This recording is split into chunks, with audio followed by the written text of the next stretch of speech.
From the Library of Congress in Washington, D.C.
This is a battlefront like no other in the long history of mankind's wars. This is an air front.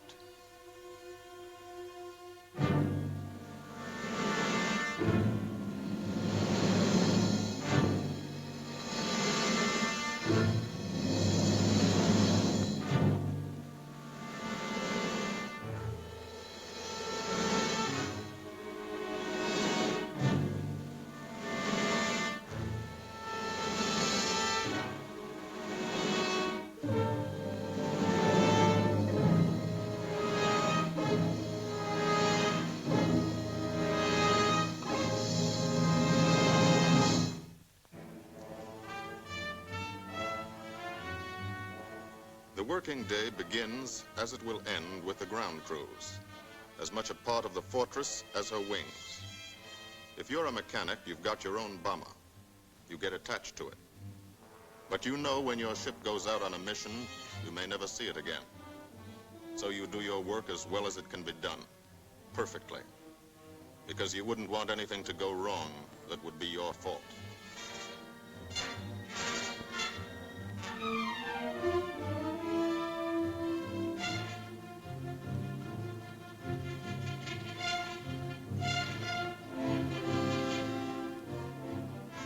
Today, the bombs will be taken from these bomb dumps somewhere in England and delivered to specific points in Wilhelmshaven, Germany.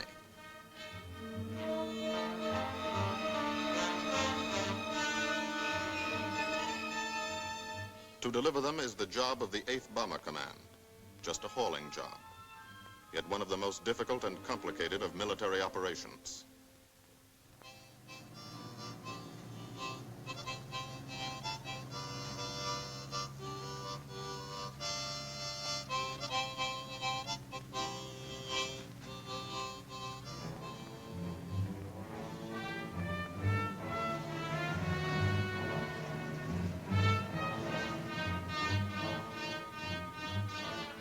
General-purpose demolition bombs, impact velocity as high as 750 miles an hour, pierce 5 inches of armor plate, destroy a factory. Briefing at 0800. Pilots, bombardiers, and navigators take their places. The group commander, Colonel Stanley Ray, steps up to the target map, and for the first time you learn where you're going. Sometimes your face turns white when you find out. Sometimes the feeling you won't come back tightens your insides. Not so long ago, you were sitting like this in a college or high school classroom, not listening too hard, perhaps even a little sleepy. But you listen here. And as you listen, you don't have time to think of yourself. Fear fades. You concentrate on the mission. Type of formation, assembly point, 0 hour, route to target, weather, enemy fighters, enemy flak, route back home. If forced down in enemy territory, destroy equipment. If taken prisoner, give no information. Name, rank, and serial number. That's all.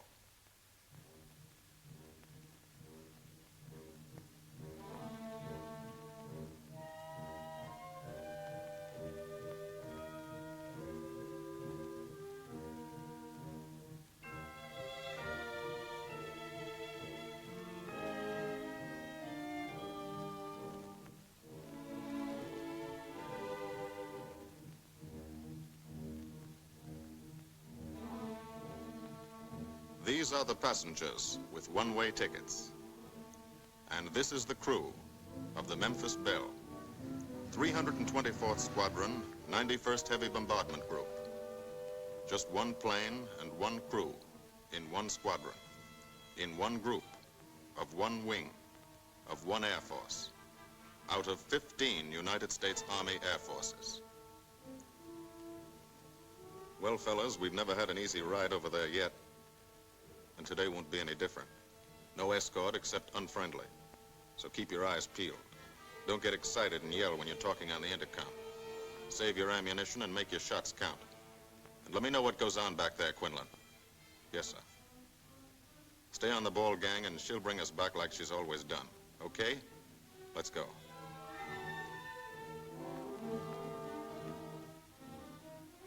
They have completed 24 missions in this, the toughest theater of air war, the big league of sky fighting. Their experience is priceless. And so, if the Memphis Belle comes back this afternoon, they will be sent to bring the vital lessons they have learned to thousands of air crew men in training at home. Home is America.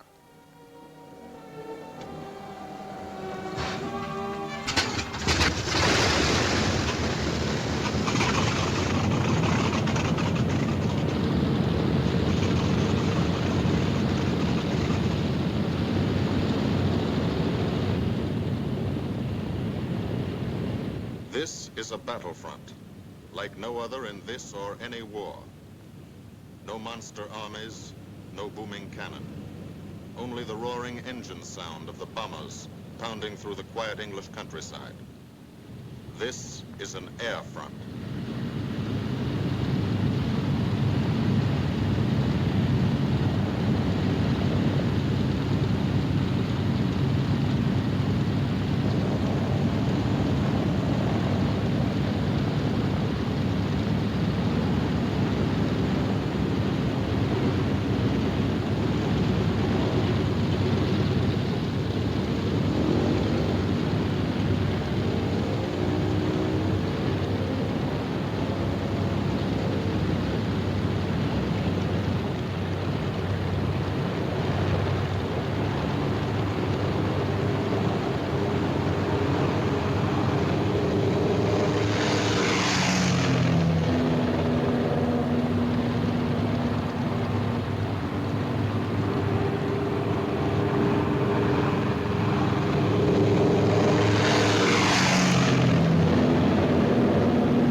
Of the Memphis Belle leave the soil of England for the 25th time.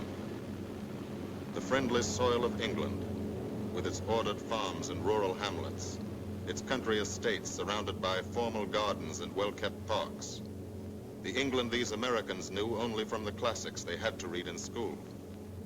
The England of the towns and cities, whose people have defended their island's freedom for over 1,000 years. But today, their countryside has changed. Today, their island has been converted into a gigantic bomber field, a super aircraft carrier anchored off the shores of Fortress Europe, with hangars and machine shops, with hundreds of dispersal points, perimeter tracks, and concrete runways. This is England in its 5th year of war. And this is the new battlefront, the air front, from which we seek out the enemy.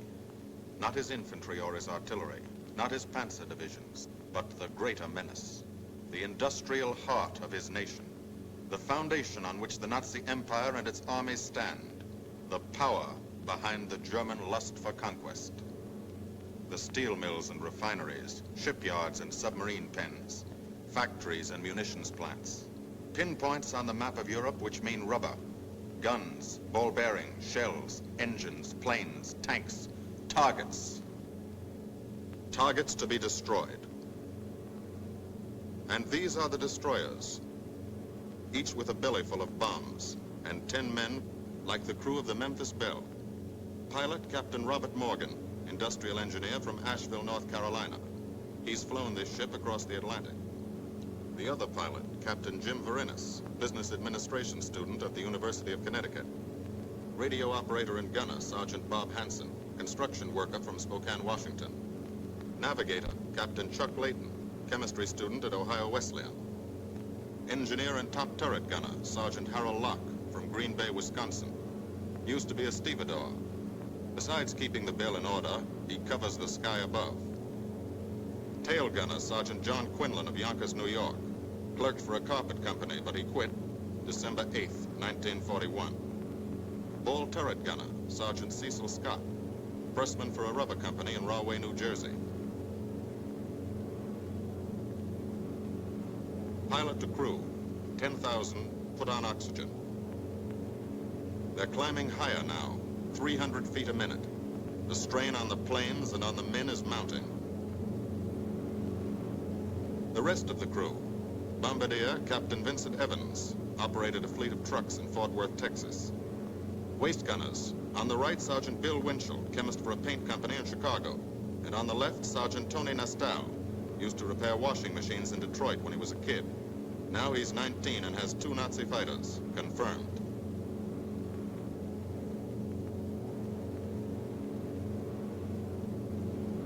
It takes all of a pilot's strength to keep a 30-ton fortress in tight formation. But the formation is the bomber's best defense against enemy fighters.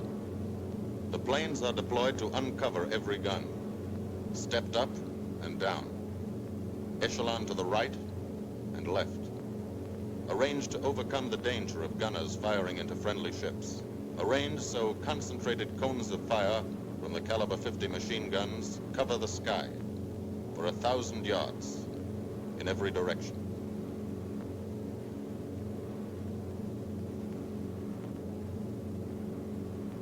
The friendly coast of England slips by below.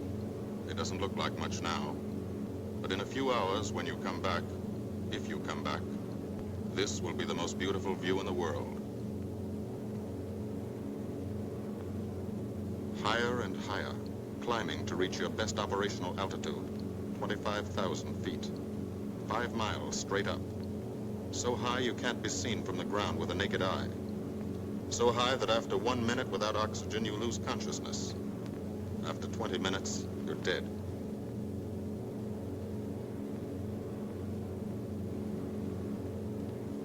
From now to the target, you go about your routine duties, plot your course, check your equipment, and wait, and think. Higher and colder. Temperature 40 degrees, below 0. Take off your glove and you lose some fingers. You look out at the strange world beyond, reflections in plexiglass, like nothing you ever saw before, outside of a dream.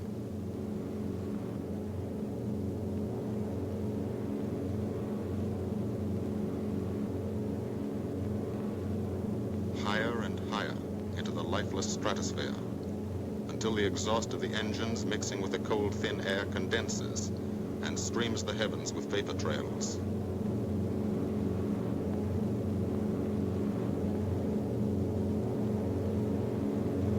To the men in the ships, they're far from beautiful, for they point like beckoning fingers to the formation, signposts in the sky for the enemy to spot us.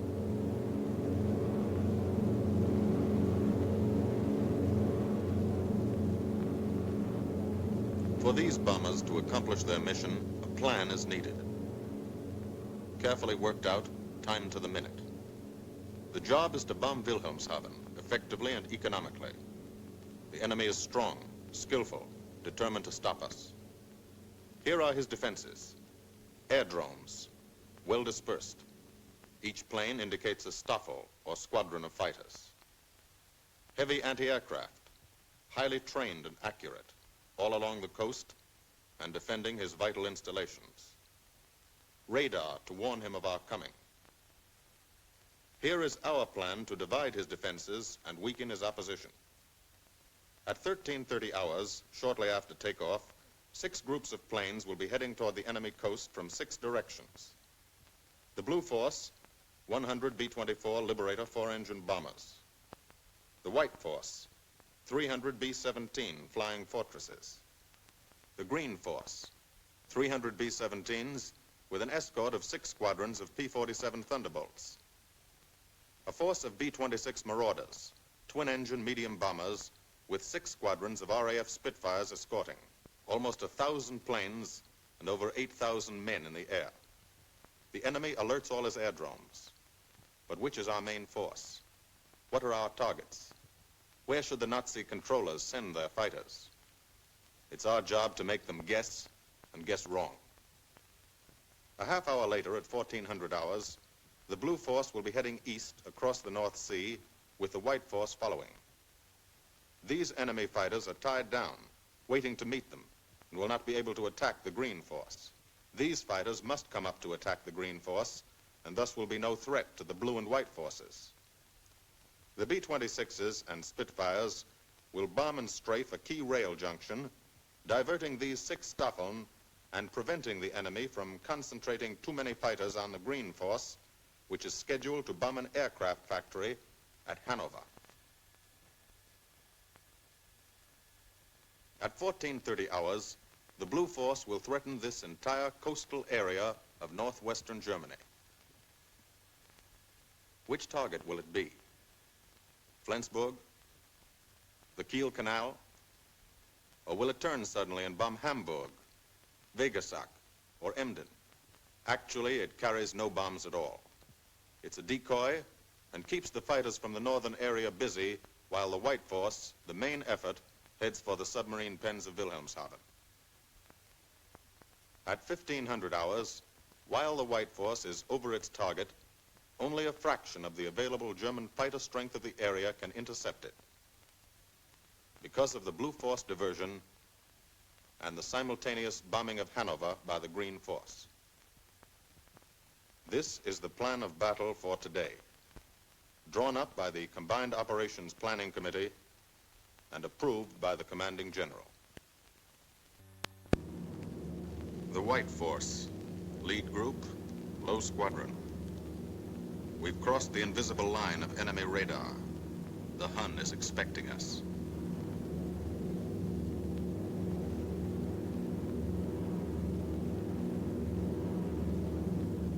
Steel helmets go on. Watchful eyes strain. Tight formations are held tighter still. Tense gunners more alert because here it comes. The enemy coast. From up here, it looks the same as any other. Houses, roads, green fields, factories, waterways. But they are the houses and fields of those who invade and oppress. They are the factories and roads of the people who twice in one generation have flooded the world with suffering. Suffering in such quantity as the history of the human race has never known. Brought torment and anguish into countless American homes. Gold stars and telegrams from the War Department.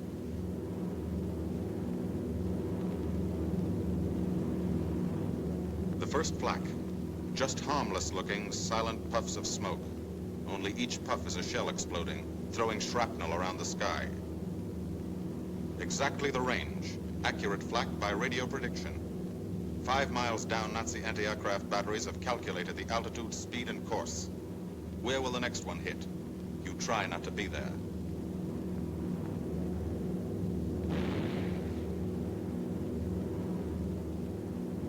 The docks and submarine pens of Wilhelmshaven. Approach to the target starts. No smoke screen can protect it.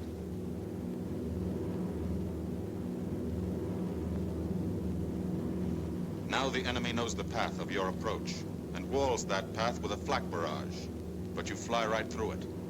Flak so thick you can get out and walk on it.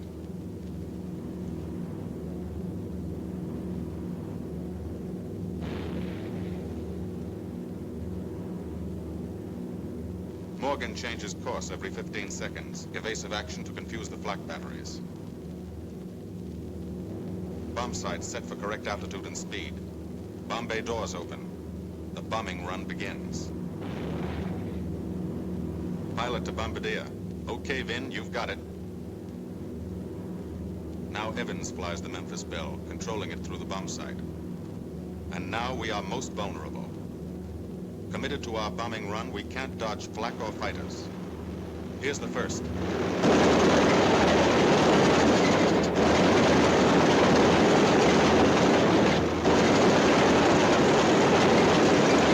Top turret fires at him. Evans must ignore the battle. Crosshairs lined up on target. Adjustments for wind drift made. 2 more fighters diving from 9 o'clock. Flak now has the range too. They've hit this fort, but he keeps on his bombing run.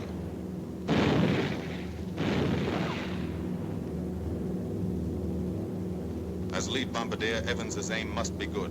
Every other ship in the group will drop its bombs when he drops his. Now one pointer on the bomb site moves toward another stationary pointer. The instant they touch, bombs will release.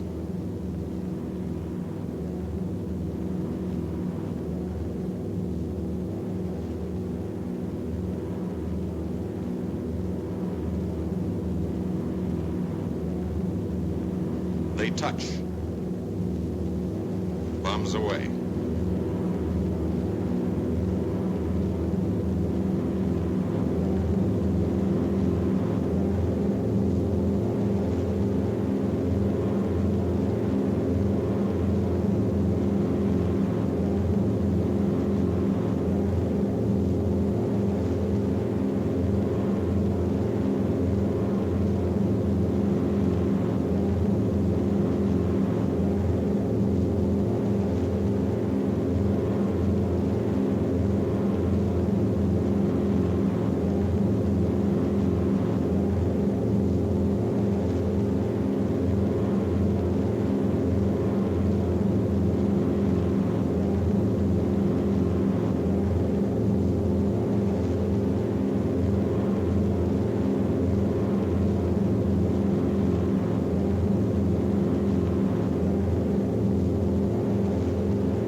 The first half of the mission is over, the easy half. Now to get home.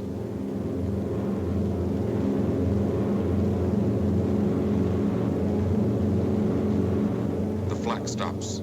That means fighters out there somewhere.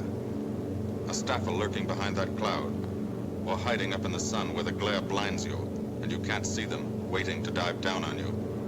Fighters at 6 o'clock. This is what a gunner sees. A speck in the sky. That's a fighter. And then a blink. That means he's firing at you. 2,300 rounds a minute.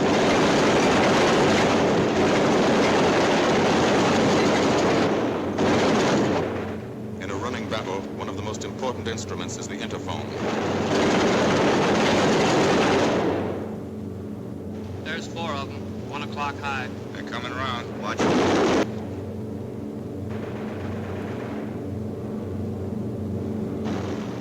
You guys get out of that plane. Bail out. There's one. He come out of the bomb bay. Yeah, I see him. There's a tail gunner coming out. Watch out for fighters. Keep your eye on them, Bill. See any parachutes, Quinlan? 2 parachutes open. Flag at 9 o'clock.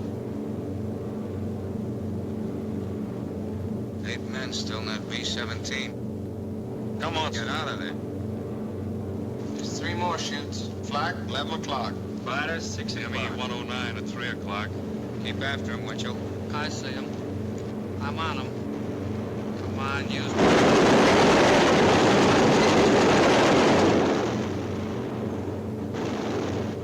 I got him. Quinlan, confirm that fighter. He got him, Chief. Look, he's bailing out. Don't yell on that intercom. Fighters, 10 o'clock. Watch those 2 at 12, Vin. They're coming in. They're coming in, Scotty. Get that ball turret on him. Save the ammunition as much as possible.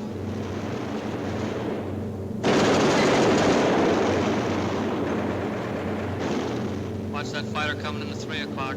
He's coming in a half roll. Pull her up, Chief. Pull her up. Hurry.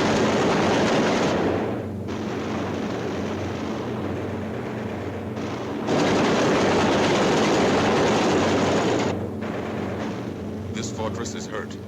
Engine on fire, losing airspeed and altitude, drifting into the flak, alone and helpless. A straggler. In a minute, Nazi fighters will swarm in like buzzards for the kill. You can watch, but you can't go down to help. You keep your formation.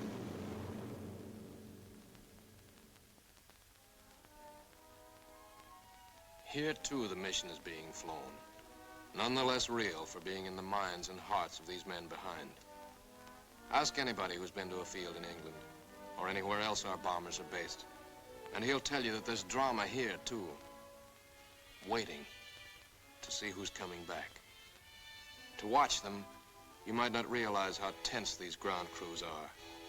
But they are tense, and plenty worried. In Air Force talk, this waiting is known as sweating out the mission. These men know the flight plan. Their watches told them when the bombers were running into enemy flak, when they were over the target, when they left the enemy coast. And now their watches tell them the bombers should be nearing the field. Every ear strains for the first sound of the engines. And then somebody hears them. And somebody sees the first faint specks in the distant sky.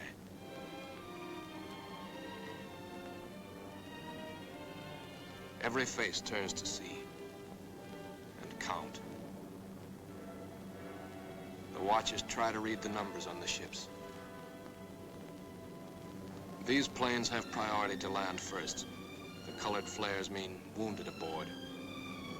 In the hospital window, these watching men know what that means. They know what it feels like to lie on a bouncing fortress floor for hundreds of miles through the frozen stratosphere. In great pain, with the other men in your crew fighting to keep you alive until they hit the field. The field. Home. It'll be okay then, because there'll be medical care, the best, as soon as the wheels of your plane stop rolling.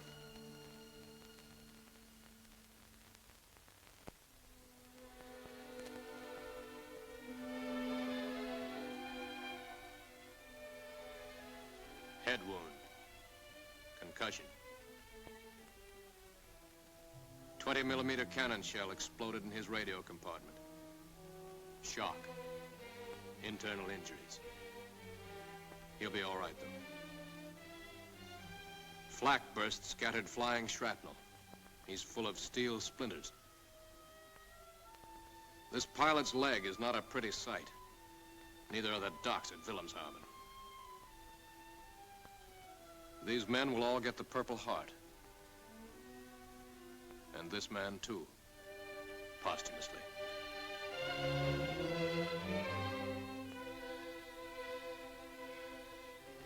A transfusion right in the plane. This gunner's too weak to be moved. The new life-giving blood flowing into his veins might be the blood of a high school girl in Des Moines, a miner in Alabama, a movie star in Hollywood, or it might be your blood. Whosever it is, thanks. 36 planes left this field this morning. Now 6 more arrive. That makes 20 home. And this one's 21. More wounded aboard.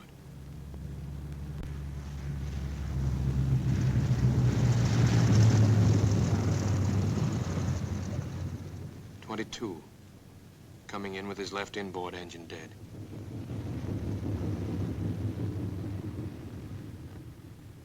.23, with a feathered prop on his left outboard engine. 24, Southern Comfort, with a chunk of tail gone. 25, they flew home on their luck. 26, not a scratch. The control tower learns that 2 more landed at a British field to the south. 1 a crash landing, crew safe. That makes 28. 29. A rough landing, but her pilot's badly hurt. It's a wonder he brought her back at all. 29 planes back, so far. 29 out of 36. Our losses were heavy, but the enemy's were far heavier. We destroyed a German aircraft factory, a rail junction, submarine pens, docks, and harbor installations. That's specific, known damage.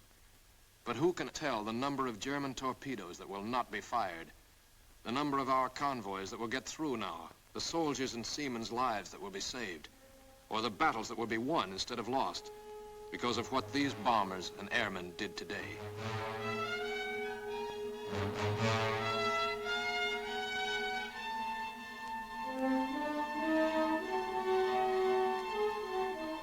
Pilot and tail gunner.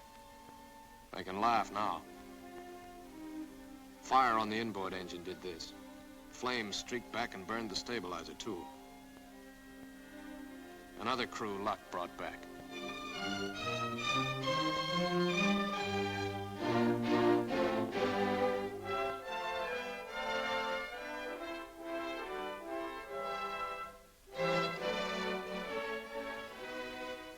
Here's old Belle.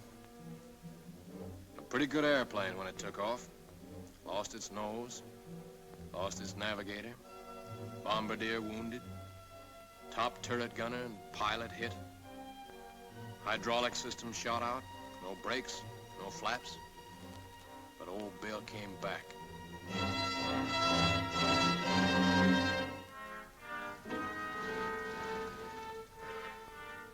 Now, among the returned crew members, talk flows like a river, talking out every detail of the mission.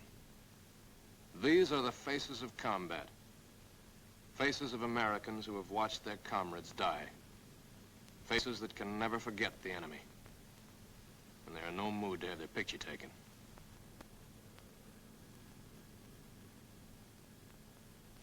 In the control tower, Colonel Ray, the group CO, is still watching and waiting.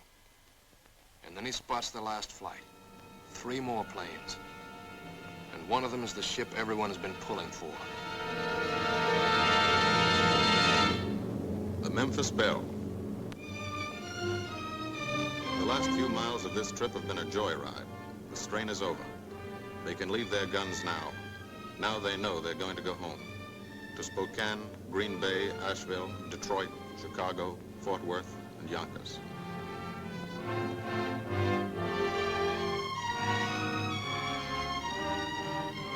The Belle comes in for her landing, but first Morgan buzzes the field, cuts the grass with the giant fortress.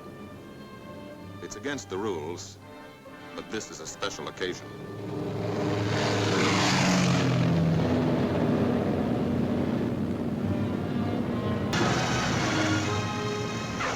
The wheels of the Memphis Belle come back to the soil of England for the 25th time.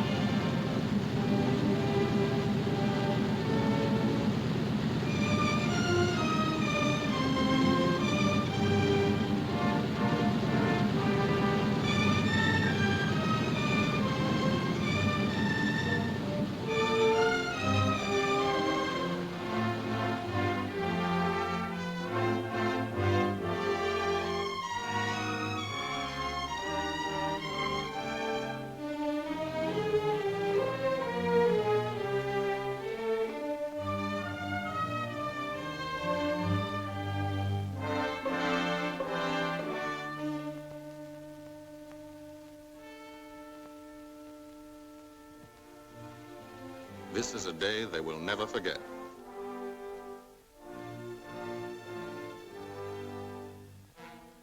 Another great day soon after, Brigadier General Hansel visited the field and presented the Distinguished Flying Cross to every member of the crew.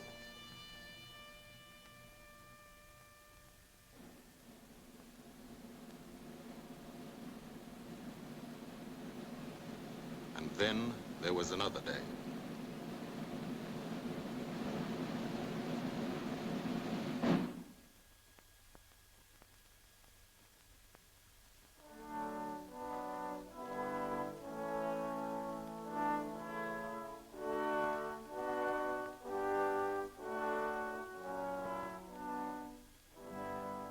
Their Majesties, the King and Queen of England.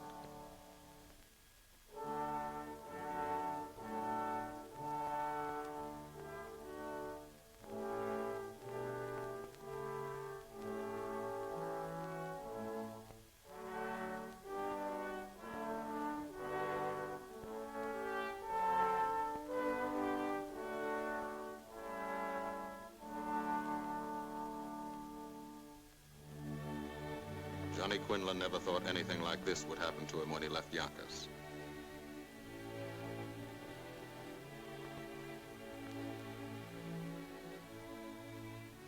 The ground crew were a little self-conscious about being dressed in fatigues, but the Queen thought they were very nice.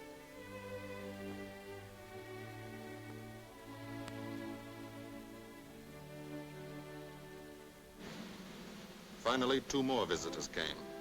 General Acre, commanding the 8th Air Force, and General Devers, U.S. commander of the European Theater.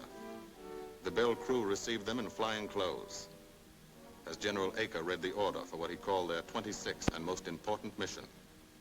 Return to America to train new crews and to tell the people what we're doing here. To thank them for their help and support and tell them to keep it up so we can keep it up. So we can bomb the enemy again and again and again until he has had enough. And then we can all come home.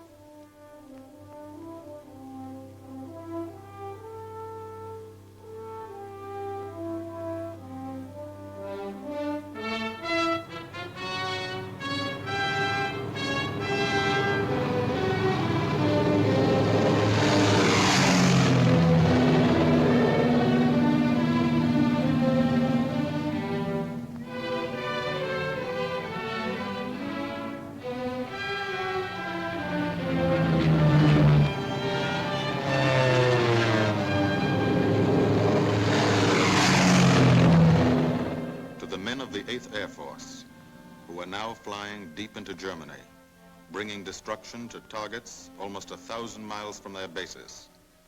Destruction like this. And who have never once been turned back by the enemy.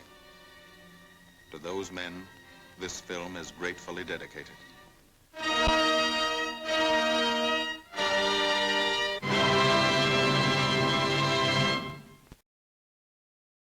This has been a presentation of the Library of Congress.